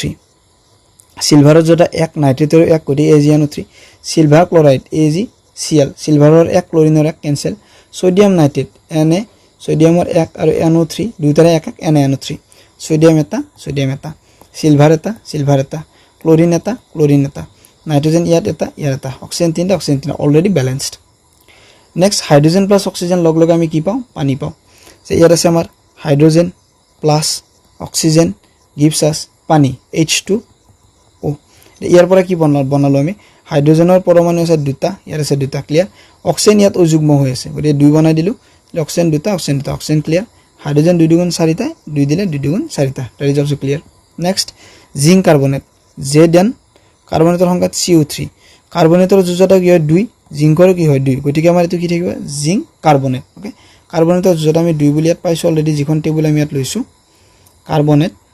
CO3 যোজতা 2 next এতিয়া ইয়াত আমি কি